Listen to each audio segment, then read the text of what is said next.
कि हर कीर्तन में बैठते समय और कुछ ऊंच नीच का ज्ञान न हो।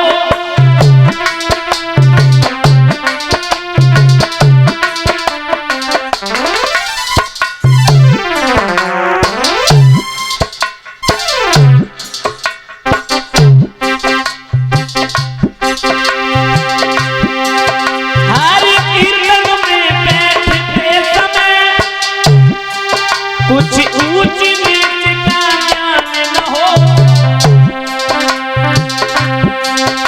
अपने धन का, अपने बल का, अपने घर का अभिमान न हो।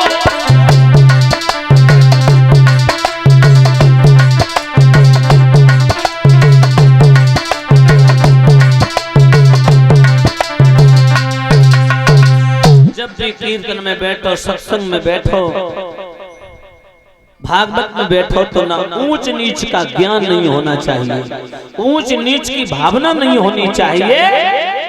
धनवान हो चाहे निर्धन हो, बलवान हो चाहे कमजोर हो, पहलवान हो चाहे दुर्बल हो, कोई सही भाव अच्छा होना चाहिए। मन बुद्धि ध्यान को एकाग्र करके जो चित्त को लगा के भगवान की कथा सुनता है वो प्राणी भवसागर से पार हो जाता है। अभी आप लोग श्री शास्त्री जी के मुखारबिंद से बड़ा पावन आख्यान सुन रहे थे। कहां पर प्रसंग चल रहा था? शास्त्री जी कथा सुना रहे थे। कौन सी कथा चल रही थी? बहुत सुंदर, बहुत सुंदर। हमारे भक्त बड़े ध्यान पूर्वक कथा को सुन रहे हैं। काग चेष्टा बको न ध्यानम श्वान निद्राल पारिग्रह त्याग विद्यार्थ्यम पंच लक्षणम चा। वास्तव में कथा का मतलब होता है एक टक हो करके, एकाग्रचित्त हो करके, इधर उधर ध्यान ना भटके, भगवान की कथा की ओर ध्यान रहे। बहुत सुंदर। परीक्षित जी विदर्भ देश में कुंदनपुर नाम का नगर था और आज भी है, जो लगभग यहाँ से करीब दूराई पड़ेगी 30 किलोमीटर।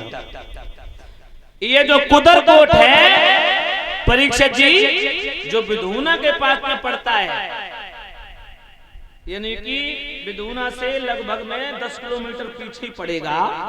परीक्षित जी इसी कुदरकोट में, पहले ये कुंदनपुर था, अब इसका नाम है कुदरकोट।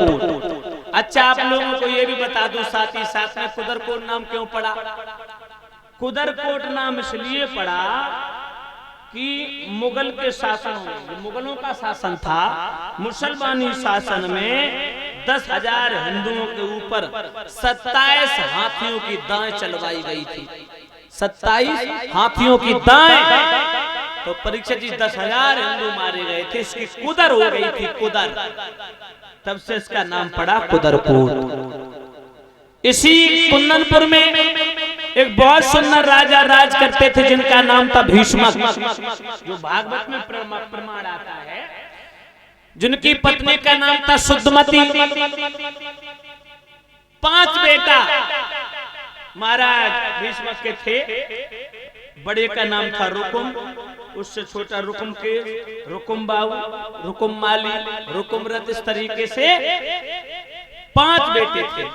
रुकुम, रुकुम रथ, रुकुम बाऊ, रुकुम माली और रुकुम केश। एक कन्या थी परीक्षित जी जिसका नाम था रुक्मणी, जो राजा को बहुत अधिक प्रिय थी।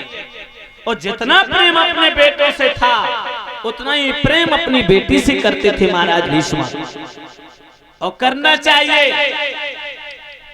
लेकिन आज मैं देख रहा हूं आप लोग बैठे हो, अब वो समानता नहीं रही है बेटा बेटी में। ध्यान रखना भक्तों, अब बेटा और बेटी में लोग फर्क मानने लगे। ध्यान रखना दादा, अगर लड़का पैदा हो जाए तो जब मालूम परेमन दुनिया की जागीर मिल गई हो इन्हें, और बिटिया पैदा हो जाए तो जब मालूम पता जैसे डकैती पड़ी है। अगर घर में बेटी पैदा हो जाए तो ऐसा मालूम पड़ता है जैसे उन पे डकैती पड़ गई हो। और लड़का पैदा हो जाए तो ऐसा मालूम पड़ा जैसे दुनिया की जागीर उन्होंने हासिल कर ली। आप लोगों ने देखा हो अब भ्रूण हत्या हो रही है, बेटियों को, लड़कियों को, बच्चियों को गर्भ में मरवाया जा रहा है, गर्भपात करवा देती हैं देवियां जब पता चलता है कि गर्भ में बेटी है।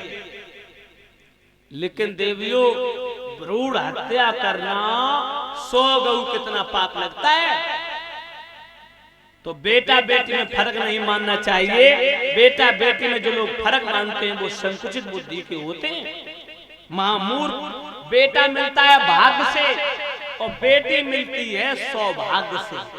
बेटा एक कुल के नाम को चलाता है, बेटी 2-2 कुल के नाम को चलाती है, एक अपने माता पिता के कुल का, एक अपने सास ससुर के कुल का।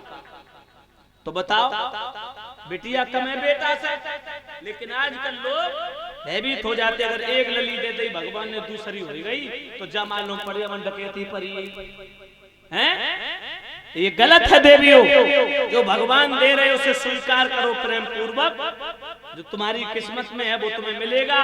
और बेटी भी अपनी किस्मत और भाग्य का, किस्मत और भाग्य से आती है रमेश, किस्मत को साथ में लेके आती है, अपने भाग्य को लेकर के जाती है। ध्यान रखना भाइयों। तो आजकल मैं देख रहा हूं कि भ्रूण हत्या हो रही है, छोटी छोटी बच्चियों को कुत्ते झाड़ी में खा रहे हैं। ये गलत है। सबसे ज्यादा भ्रूण हत्या हो रही है किस प्रांत में? हरियाणा में। दूसरे नंबर पे आता है राजस्थान, तीसरे नंबर पे आता है उत्तर प्रदेश।